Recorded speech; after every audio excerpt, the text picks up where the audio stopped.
Welcome again आप सभी को। तो हम कौटिल्य का जिक्र कर रहे थे। लास्ट टाइम थोड़ा सा टेक्निकल एरर की वजह से यहाँ तक हमारी क्लास हो गई थी कि विदेश नीति के छह तत्व कौन से हैं, यहाँ से अपनी आवाज़ चली गई थी। तो इसको यहीं से वापस स्टार्ट करते हैं ताकि इसको आप सेकंड भाग में अच्छे से देख सकें। तो कौटिल्य अपना आज कंप्लीट करेंगे। तो बात करते हैं कौटिल्य के संदर्भ में कि कौटिल्य ने विदेश नीति के छह तत्व, इसके पहले हम देख चुके थे कि कौटिल्य ने विदेश नीति क्या थी कौटिल्य की, कौटिल्य के राज्य का सप्तांग सिद्धांत क्या था, कौटिल्य ने अर्थशास्त्र में किन किन चीज़ों का जिक्र किया था, अर्थशास्त्र और कौटिल्य ने सप्तांग सिद्धांत में ये भी बताए थे कि दुर्ग कितने प्रकार के होने चाहिए। वो सारी चीज़ें हमारी कंप्लीट हो चुकी थी। विदेश नीति के छह तत्व से हम लोग उसकी दोबारा शुरुआत करते हैं।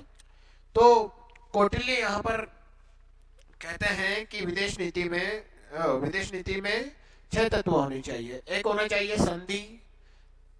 संधि का मतलब होता है कि जब लग रहा है जहाँ आवश्यकता है वहां पर आप उसके साथ में दोस्ती कर लो, या कोई एग्रीमेंट है वो साइन कर लो आप उसके साथ में, ताकि नुकसान ना हो सके।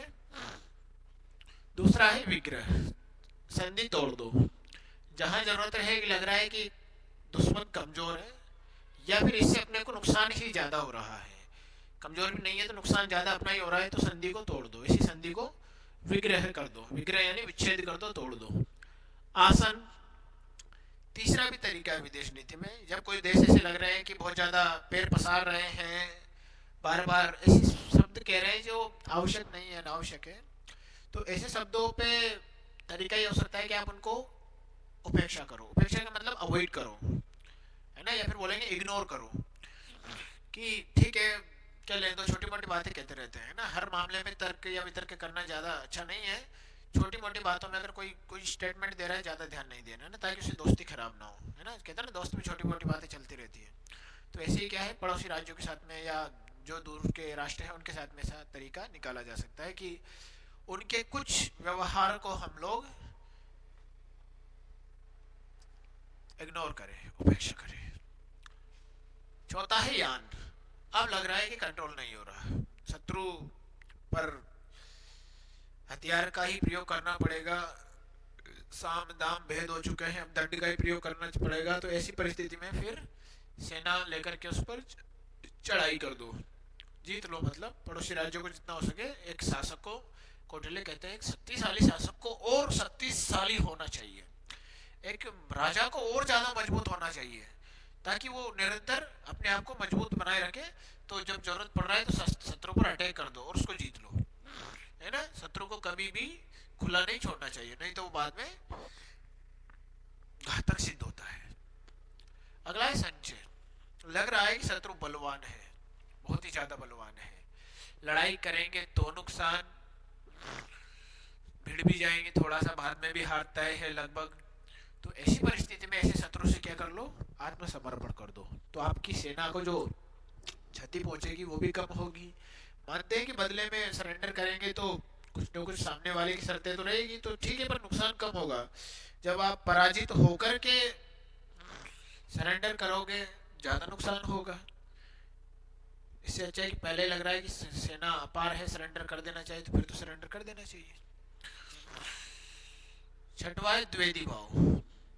द्वेदी भाव का मतलब यहाँ पर यह है कि जब जरूरत पड़े तो दोस्ती, जरूरत पड़े तो दुश्मनी, इसको दोनों को एक साथ चलाओ। मतलब कैसा, कई बार क्या होता है इंटरनेशनल पॉलिटिक्स में, क्या होता है एक से हम एग्रीमेंट कर रहे हैं, दूसरे से हम दोस्ती तोड़ रहे हैं।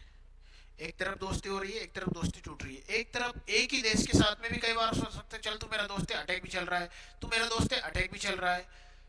दोनों चीजें एक साथ चल सकती है ना। डिप्लोमेसी से फिर संधि करो, फिर अटैक कर दो, संधि करो फिर अटैक, ये एक तरफ संधि करो एक तरफ अटैक करो, दोनों चीजें एक साथ निकालो। एक तरफ दोस्ती कर लो, दूसरी तरफ दुश्मनी। लग रहा है कि ये मेरा दुश्मन है और मेरे दुश्मन का दुश्मन है, तो उसके दुश्मन के साथ दोस्ती कर लो। तो ऐसे भी किए जा सकते हैं। तो ये तरीके क्या हैं, दोस्ती के हैं, दुश्मनी के, ये सारे ही विदेश नीति में इन तत्वों का प्रयोग किया जा सकता है। चातुर्य गुण की बात करते हैं, चार गुण है। ये सबसे बड़ा प्रसिद्ध कथन है कौटिल्य का, जिसको हम लोग बोलते हैं शाम दाम दंड भेद। प्रार्थना कर लो साहब किसी के साथ में, अनुनय विनय कर लो, काम हो जाएगा, प्यार से मना लो। एक डायलॉग आता है ना, once upon time in Mumbai movie का सुल्तान मिर्जा कहता है उसमें कि जब दोस्त बनाकर काम किया जा सकता है तो दुश्मन बनाने की जरूरत क्या है। तो यही है शाम, प्यार से मना लो, अगर कोशिश होगी मान जाए। गेट लगा दो, बाहर से आवाज आ रही है उधर से। ठीक है। दूसरा है दाम, पैसे देकर खरीद लो या कोई ऐसा प्रलोभन दो कि जिससे वो आपकी तरफ जुड़ जाए, यानी कि ऐसे राष्ट्र ऐसे लोगों को अपनी तरफ रखो। कोई भी ऐसा तरीका जहां पर उनके हित आते हो, उन हितों के आधार पर उनके हितों की पूर्ति करो और दाम देकर के उस व्यक्ति को अपनी तरफ कर लो। तीसरा होता है दंड, नहीं माने तो धमकी दो, पिटाई करो। कल मिला करके कि दंड मतलब कि बल का प्रयोग करो। भेद मतलब कमजोरी पता करो, शत्रु की जो भी कमजोरी है उसका पता करो, उसकी क्या क्या कमियां हैं उनके कमियों का पता लगाओ, फिर वहां पर कमजोरियों पे वार करो। तो साम दाम दंड भेद, ऐसा एक डायलॉग चलता है ना, everything involve everything in fair love and war, कि प्यार में और जंग में सब जायज है यार। तो जंग में ये सारे तरीके अपनाए जा सकते हैं। पहले जंग को टालो, कोशिश करो कि उसको अपनी तरफ शामिल कर लो। तीसरा है फिर अटैक कर दो, लग रहा है कमजोरियां हैं, कमजोरियों पे वार करो। यही होता है जीतना हारना। इसी तरीके से आधार पर हम लोग क्या कर सकते हैं, एक मजबूत राष्ट्र को मजबूत बनाए रख सकते हैं। ठीक है भाई, ऐसे नहीं करेंगे भाई। टॉप आया मेरा, आगे बढ़ाओ। चातुर्य गुण के बाद आगे बात करते हैं राजदूतों के संबंध में, इनके क्या विचार थे। तो राज्य की नीति का नियमन अन्य राज्य तक ले जाने का काम राजदूत करते हैं, वहां के संदेशों को यहाँ कर लाने का काम राजदूत करते हैं। ये सारे काम राजदूत के द्वारा संपन्न होता है। जैसे अभी भी रहते हैं राजदूत, उस समय पे भी थे दूत, राजदूत। आज जिनको हम लोग एम्बेसडर कहते हैं, जिनके दूतावास को एम्बेसी कहते हैं, और जो ब्रिटेन के गुलाम देश रहे वहां पर उसको हम लोग क्या बोलते हैं, हाई कमिश्नर या हाई कमिश्नरी, उनके निवास स्थान को कहते हैं। तो राजदूत रहते हैं। अब राजदूत की क्या विशेषता होनी चाहिए भाई, एक तो राजदूत में साहस होना चाहिए। साहस नहीं होगा तो वो क्या करेगा, नुकसान कर बैठेगा, सामने वाले के आगे झुक जाएगा। साहसी होना चाहिए, ये सबसे महत्वपूर्ण गुण होता है राजदूत का। वाक्य पटुता, बोली में चतुराई, सांप भी मर जाए और लाठी भी ना टूटे, ऐसी बात कहो कि सामने वाला आपकी बातों के लिए सहमत हो जाए, है ना। बहुत सारे लोगों में वाक पटुता का बड़ा गुण था। जैसे आप अकबर बीरबल की कहानियों में पढ़ते होंगे, बीरबल बड़े वाक पटुता के आदमी थे। तेनालीराम कृष्ण और कृष्णदेव राय की कहानियों में भी आप ये पढ़ते थे कि तेनालीराम कृष्ण बड़े वाक पटुता व्यक्ति थे। कई सारे शासकों में भी आज भी आप देखते हैं, बहुत सारे हमारे नेता ऐसे रहते हैं कि बहुत सारे वाणी में वाक पटुता रहती है, तो सामने वाले को ढेर कर दो बातों बातों में। बुद्धिमत्ता भी होना चाहिए, पौरुषता मतलब यही थोड़ा सा और गुण होने चाहिए, ये सारी चीजें। ठीक। राजदूत के प्रकार, राजदूत के प्रकार में क्या कहते हैं, वो एक तो होना चाहिए निष्ठतार्थ, यानी कि विदेशी शासकों से संधि का अधिकार मिले। मतलब ऐसा व्यक्ति हो कि अगर दूसरे देश में जाकर के ये कोई इसको स्वतंत्रता दे दे कि जाकर के एग्रीमेंट भी कर सकता है। राजा ने नहीं बोला, उसने बोला तू स्वतंत्र है, तू बस अपना काम ये होना चाहिए, तरीका तेरे पास कोई भी हो, चाहे तू एग्रीमेंट कर ले, तू कर सकता है। कुछ लोगों को ऐसा भी पावर रहता है, तो छोटे मोटे एग्रीमेंट अगर वो कर ले तो कोई दिक्कत नहीं है। तो ऐसा पावर वाला भी एक राजदूत होता है, उसको बोलते हैं निष्ठार्थ। परिमितार्थ क्या होता है भाई, केवल राजा ने जो एग्रीमेंट किया उसकी तरफ से आप एग्रीमेंट करोगे, मतलब कि सिग्नेचर करोगे राजा की तरफ से वहां जाकर के, भाई राजा इस बात पे सहमत है कि मैं क्या एग्रीमेंट कर लूं। राजा ने कहा हाँ ये ठीक है, इस पे एग्रीमेंट कर लो। उधर उसने भी एग्रीमेंट कर लिया, ठीक है साहब कर लिया, दोनों का एग्रीमेंट हो गए।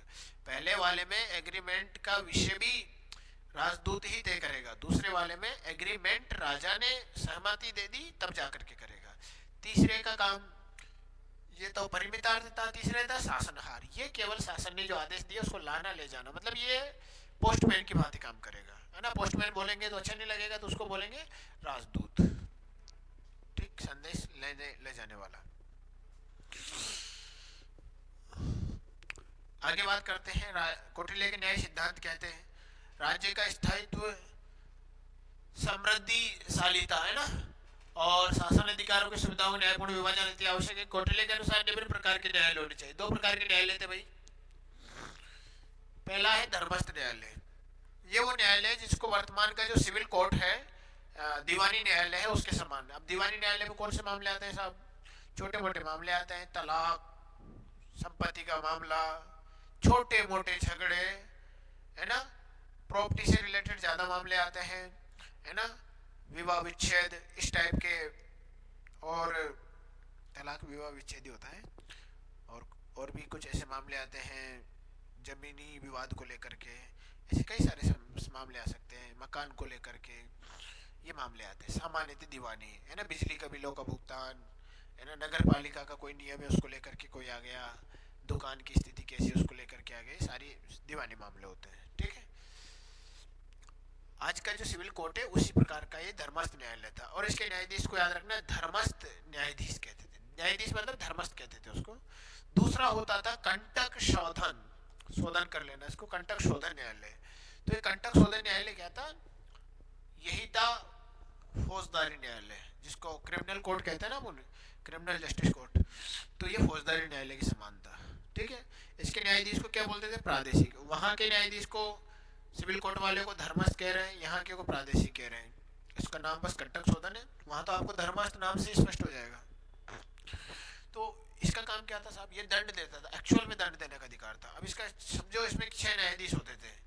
6 न्यायाधीश कैसे? 3 विधि विशेषज्ञ होते थे, कानून के जानकार होते थे, मतलब कानून की अच्छी जानकारी रखते थे, तो उस मामले में सलाह देते थे। 3 ऐसे होते थे अमात्य या न्यायाधीश, जो धर्म, व्यवहार, चरित्र, राजाज्ञा, इनके द्वारा निर्णय लिए जाते थे। मतलब 3 ऐसे मानो मंत्री टाइप के होते थे राजा के क्षेत्र से। ये न्यायाधीश धर्म, व्यवहार, चरित्र, राजाज्ञा के द्वारा ये निर्धारित होते हैं। तो समझ पाए आप? इस प्रकार के न्यायाधीश होते थे। ओके, तो ये 3 प्रकार के न्यायाधीश हैं।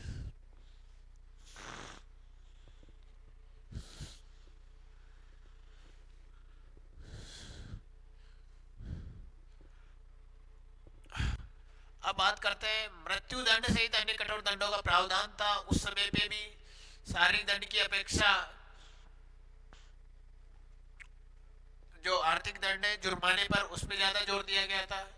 पराजित राजा व युद्ध बंदियों के साथ विजय राज्य द्वारा मानवीय व्यवहार किया जाता था। मतलब मानवता उनके अंदर थी। एक सीन आता है, आपने पढ़ा हो कि एक बार सेल्यूकस निकेटर से इनकी लड़ाई नहीं हुई थी, लड़ने से पहले सरेंडर हो गया था। सेल्यूकस निकेटर भेष बदल करके आ जाते थे कहीं पर भी, तो इनके दरबार में आए। अब कौटिल्य के पास तो गुप्तचरों के ऊपर भी गुप्तचर थे, गुप्तचर व्यवस्था इतनी मजबूत थी, उन्होंने पहचान लिया कौटिल्य ये सेल्यूकस निकेटर है। अब उसने जैसे ही चंद्रगुप्त मौर्य के सामने आए कि साहब मैं सेल्यूकस निकेटर का संदेश लेकर आया हूँ, उनकी गुप्त बातें बताने आया हूँ, है ना। तो उन्होंने कहा आप ही सेल्यूकस निकेटर हो, तो पहचान गए। अब तो पोल खुल गई, उनके दरबार में फंस गया बंदा। तो फिर उन्होंने कहा कि ठीक है महाराज, आपने पहचान लिया मुझे। तो फिर चंद्रगुप्त मौर्य कहते हैं बोलो आपके साथ में क्या किया जाए, मार दिया जाए या छोड़ दिया जाए। तो सेल्यूकस निकेटर कहते हैं कि वही जो एक व्यवहार एक राजा के साथ में करते हैं आप, बंदी राजा के साथ में जो पराजित है, मैं पराजित हो ही गया आपके सामने, मतलब सामने सरेंडर हूँ, जो आप चाहें वो करें, डिसीजन आपका है। तो चंद्रगुप्त मौर्य उनको बढ़िया गद्दी पे बिठाते हैं, बैठो, दोस्ती कर लेते हैं उनसे, और बाद में आपको पता है उनकी बेटी से शादी भी कर लेते हैं, और काबुल, कांदार, हेरात, मकरान सारे क्षेत्र उनके बदले में शादी, और एक पक्के सहयोगी बन गए हमेशा के लिए। तो मानवीय व्यवहार हारे हुए राजाओं के साथ में किया जाता था। कौटिल्य ने भेदभाव रहित मानव अधिकार युक्त न्यायालय, न्यायपूर्ण राज्य की स्थापना का सिद्धांत प्रतिपादित किया था। ठीक है भाई, तो भेदभाव नहीं होना चाहिए। उस समय पे भी देखो न्यूट्रलिटी की बात कर रहे थे, तो कौटिल्य के सिद्धांत आज भी कई जगह पे प्रासंगिक है।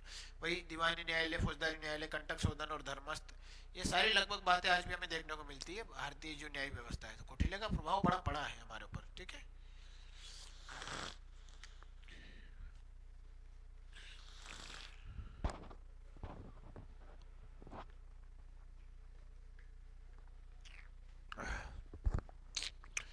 आगे बात करते हैं भाई,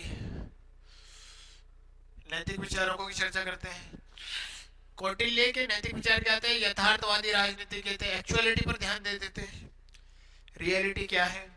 राज्य को इतना सर्वोपरि माना कि राज्य एक टारगेट है, साध्य है, ठीक है।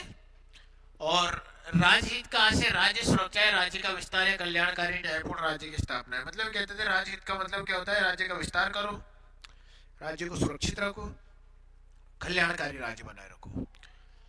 राज्य एक साधन साध्य है, टारगेट है, लक्ष्य है, और उसको प्राप्त करने के लिए तरीके कुछ भी हो सकते हैं। मतलब आप एक तुलना आती है, यूपीएससी में प्रश्न पूछा जाता है अक्सर तुलना का कि साधन साध्य सिद्धांत क्या है ना, कि साध्य और साधन कैसा होना चाहिए। तो कौटिल्य कहते थे भाई साधन कुछ भी हो फर्क नहीं पड़ता, साध्य पवित्र होना चाहिए।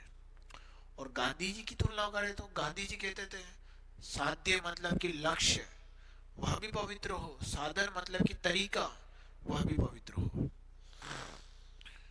जैसे स्वतंत्रता एक लक्ष्य रहा, तो अगर कौटिल्य गांधी जी के टाइम पे होते, रख लेते कौटिल्य गांधी जी के टाइम पे होते हैं, तो कौटिल्य क्या कहते हैं, जैसे वही भगत सिंह ने किया, चंद्रशेखर आजाद ने किया, सुभाष चंद्र बोस ने किया, तरीका कोई भी हो, अंग्रेजों को मारो, कुछ भी करो, बम फेंकें, कुछ भी करें, हथियार उठाएं, कुछ भी करें, पर टारगेट है कि स्वतंत्रता मिलनी चाहिए, तरीका कोई भी हो।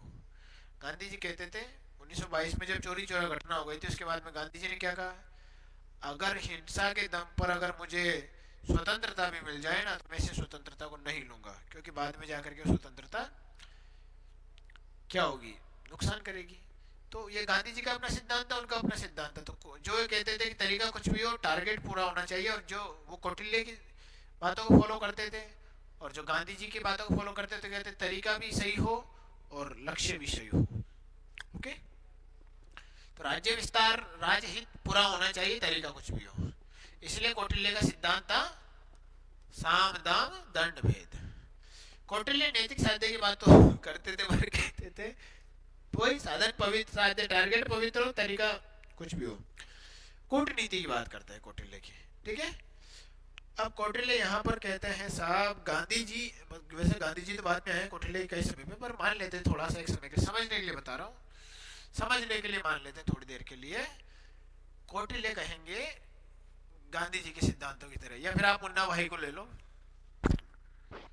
कि अगर कोई आपको एक गाल पे झापड़ मारे तो दूसरा गाल आगे करेंगे, बापू कहते हैं। फिर दूसरी गाल पे थप्पड़ मार दी तो फिर क्या कहेगा, अब तो बापू ने कुछ नहीं बोला। रख दो, ऐसा आता है ना मुन्ना भाई, लगे रहो मुन्ना भाई मूवी का सीन है ना, बापू ने तो नहीं बोला, दूसरा गाल पे अगर मारे तो फिर क्या करना चाहिए, है ना। तो फिर वो मार देता है उस पुलिस वाले को। तो यही होता है, यही होता है ना। कौटिल्य भी यहाँ पर यही कहते हैं दुष्ट आदमी के साथ दुष्टतापूर्ण व्यवहार किया जा सकता है, चोर को चोरी के तरीके से पकड़ा जा सकता है, डाकू को डाकू के तरीके से, या फिर बोलेंगे एक अगर मुजरिम है तो मुजरिम को मुजरिम के तरीके से। या आप इस कौटिल्य की नीति के जो तरीके हैं आप महाभारत में भी देख सकते हो। कैसे कई बार भगवान कृष्ण ने कौरवों को मरवाने के लिए कई तरीके का प्रयोग किया। जैसे कि एक सीन आता है युद्ध का, कि जो दुर्योधन था वो क्या था कि दुष्ट आदमी था। अब ऐसे राजा का नाश होना चाहिए, कृष्ण भगवान ये चाहते थे। तो उन्होंने गधा युद्ध का नियम रहता है कि गधा आप मारोगे तो क्या पैरों के ऊपर ही मारना है, मतलब शरीर में इधर ही गधा चलेगी, जांग के या फिर बोले कमर के नीचे गधा नहीं मार सकते हैं। तो उन्होंने भीम को इशारे में कहा कि हाँ भैया हाँ, मतलब उन्होंने बोला कि इसकी जांग तोड़ दो, क्योंकि जांग ही तोड़ सकते हैं, वही जगह कच्ची है, बाकी और जगह तो मजबूत हो गई इसकी। तो भीम उसकी जांग तोड़ करके उसकी हत्या कर देते हैं। तो बलराम जो उनके भाई रहते हैं वो डांटते हैं ना कन्हैया को कि कर कन्हैया तुमने गलत किया, तुमने इनको उकसाया, भीम मैं तुझे छोड़ूंगा नहीं, तूने गदा युद्ध के नियमों का पालन नहीं किया। तो उन्होंने कहा कि मैं दुष्ट को मारने के लिए तरीका कुछ भी हो सकता है। वो एक सीन और आता है जब गुरु द्रोणाचार्य को मारने की बात है, क्योंकि मर नहीं रहे थे गुरु द्रोणाचार्य, और लगभग वो सारी सेना का संहार कर रहे थे।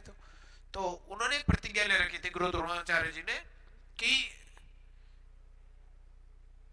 अगर मेरा बेटा मर गया, मेरे पहले अश्वत्थामा उनके बेटे आपको पता होगा, बड़े फेमस योद्धा, मेरा बेटा मर गया तो मैं भी फिर हथियार छोड़ दूंगा।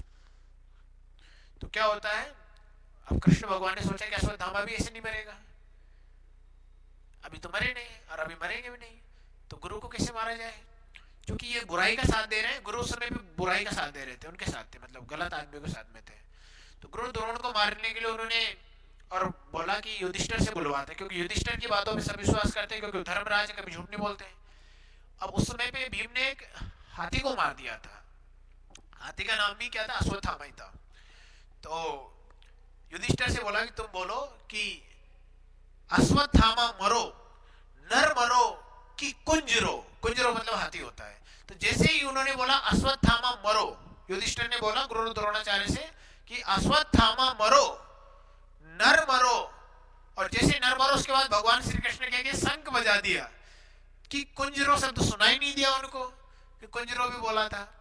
वो तो सही बोले, पर तरीका उन्होंने क्या निकाला गलत, कि अश्वत्थामा मरा, उनको बता दिया यहाँ। तो उन्होंने सोचा कि मेरा बेटा मर गया, उन्होंने हथियार डाल दिया और बाद में जाकर के उनका शीश काट दिया जाता है, क्योंकि बुराई को बुराई के तरीके से खत्म किया जा सकता है, ये उनका मानना था।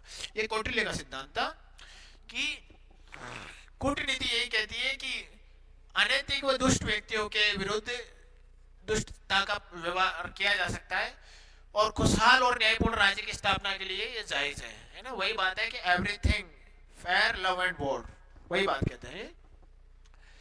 अब ये बात करते हैं राजा के क्या कर्तव्य है। तो राजा का उद्देश्य क्या होना चाहिए भाई, प्रत्येक राजा का कर्तव्य है लोक कल्याणकारी राज्य की स्थापना करें, आय व्यय पर कंट्रोल करें, क्योंकि आय व्यय पर कंट्रोल नहीं रखेगा तो राजा को क्या हो जाएगा, ठग लेगा। भ्रष्टाचार पर कंट्रोल करें, उन्होंने ये स्वीकार किया। देखो इनके सिद्धांत समझो, आज भी प्रासंगिक इनके सिद्धांत। भ्रष्टाचार पर कौटिल्य का एक बड़ा कथन है, जिसपे कई बार प्रश्न बनता है। जिस प्रकार पानी में रहने वाली मछली पर आप नजर नहीं रख सकते अगर वो पानी पी ले, क्योंकि आप देख ही नहीं पाओगे उसने पानी पी ले, एक दो बूंद तो पी लेगा। उसी प्रकार से आप प्रशासनिक अधिकारी से 100% ईमानदारी की वो नहीं कर सकते। 100% ईमानदार व्यक्ति, 100% प्रशासनिक व्यक्ति 100% ईमानदार हो जाए, ये कौटिल्य मानते थे। वो कहते हैं, एक और उदाहरण देते हैं, जिस प्रकार आपकी जीभ पर शहद रख दो और आप उसका स्वाद ना लो, हो ही नहीं सकता साहब। थोड़ा सा तो स्वाद लोगे आप शहद का, थोड़ा ही लो। ऐसे प्रशासनिक अधिकारी जो रहेगा वो कहीं ना कहीं तो घपला करेगा, क्योंकि पैसे का सामान, पैसे का जो लेन देन उसी के हाथ में, थोड़ा वो तो घपला होगा, पर ज्यादा से ज्यादा हो कंट्रोल किया जाए, आय व्यय पर नियंत्रण किया जाए, ये कौटिल्य मानते थे ना। और आज भी आप देखो प्रशासन में, शासन में, सब जगह पे भ्रष्टाचार व्याप्त है, पूरी तरीके से खत्म नहीं किया जा सकता। कोशिश हमारा ये रहता है कि अधिकतम भ्रष्टाचार खत्म हो जाए, अधिकतम है ना, 100%। एक आदर्श ध्येय है हमारा, हो सकता है वो पूरा हो जाए, पर संभावना है कि अभी अधिकतम तो खत्म करें।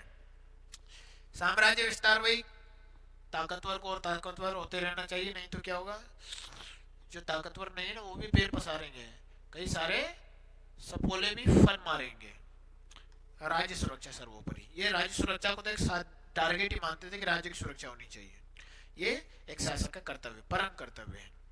एक शासक को क्या होना चाहिए, लोकहित और सामाजिक कल्याणकारी, सोशल वेलफेयर और पब्लिक इंटरेस्ट में वो काम करें, एक शासक ऐसा होना चाहिए। और इसके लिए वो क्या करे, गरीबों की सहायता करे, जो बीमार है उनकी मदद करे, ये सारी चीजें वो बात करते थे, ठीक है। दान वगैरह करना चाहिए एक राजा को, ये कार्य है। तो ये एक शासक के लिए, राजा के लिए कर्तव्य मानते थे कौटिल्य, ठीक है भाई। तो ये था कौटिल्य जी का दर्शन शास्त्र, और कई सारी बातें उन्होंने कही है नीति के ऊपर। पूरी तरीके से तो इनकी बातें बताना एक प्रकार के एक छोटे से लेक्चर में समेटना मुश्किल है, पर यह है कि अधिकतम इनकी बातों को आज भी प्रासंगिकता रखते हैं। एकदम मैंने स्टार्ट किया था ना इनकी, कहते हैं कमजोरी किसी को मत बताओ। एक बात ये कहते हैं कि दूसरों के अनुभव से जीवन में सीखना चाहिए। अपना गलती करे और अपने अनुभव से सीखे तो हमारे लिए अपना जीवन छोटा पड़ जाएगा, इसलिए हमें दूसरों के अनुभव से भी सीखना चाहिए, कौटिल्य कहते थे, ठीक है भाई। तो उम्मीद है आपको लेक्चर अच्छा लगा होगा, ओके। और जिसने पहला भाग नहीं देखा है वो इस दूसरे भाग के पहले जो भाग है वो लिखा हुआ है इसी लेक्चर के नाम से, तो उसको आप जरूर देखें, ठीक है, ओके। और ये कौटिल्य हमारा कंप्लीट होगा, फिर मिलते हैं किसी नए टॉपिक में, नए टॉपिक के साथ में। Thank you, thank you, thank you.